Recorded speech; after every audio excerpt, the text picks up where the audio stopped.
Hello and welcome to FFXIV's Break It Down series, where we look at housing designs created by the Final Fantasy XIV community. We're going to be looking at 5 kitchens by 5 different designers today, and you'll notice some similarities in the items used between all of them, such as the Hingham bookshelf, which is universally used for things such as countertops. Our first kitchen is by Cursed Tea.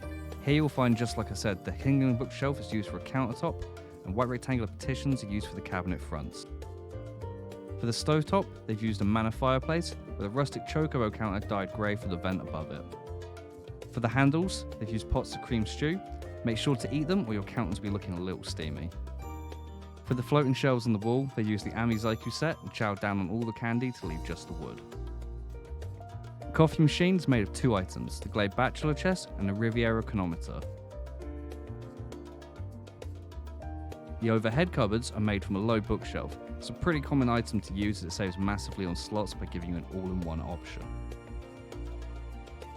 The faucet shown here is the foot of the Araman screen. The rustic chocobo counter has also been used as a basin for the sink. You'll see it's a popular choice for kitchens. People often build floor cabinets by dividing a single front item using horizontal and vertical line work. Here, Cursed Tea has made them by using the glazed side tables for the horizontal and the wooden slats for the vertical. Next up, we have a compact kitchen, or kitchenette if you're feeling fancy, by Morgant Corwell. This central island is made up using antique wall shelves for the counter and dance poles for the legs. This is really versatile as you can add or subtract as many of either item as you want to change the size. Again, they've used a Hingham bookshelf for the countertop, but this time they've used manor wardrobes to make up the front of the cabinet.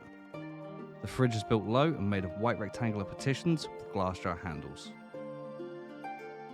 Just like in Cursed Tea's build, we have a chocobo counter and an Araman screen for both the sink and the tap. Morgant's used a table mat for a stovetop. This is a really cheap and effective option. This side table was made of a Hingham bookshelf with wooden slats used in 2 different ways to create a unique custom furnishing. Next is Blanchefleur's rustic brick kitchen.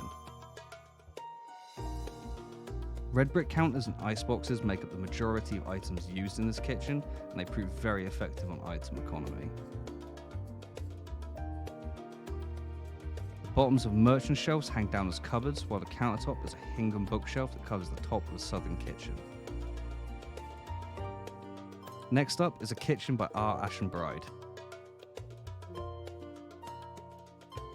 It follows the same principles of using bookshelves for countertops and iceboxes for cabinets, but this time she's utilised the front and back of the icebox to create variety and visual interest. This basin is made from 2 chocobo counters. The faucet is made from a manor counter for the spout and a wood slat for the main body. Everything's dyed the same colour to match. A manor counter is a good choice for tap work when building below a window, as you can easily hide the majority of the item.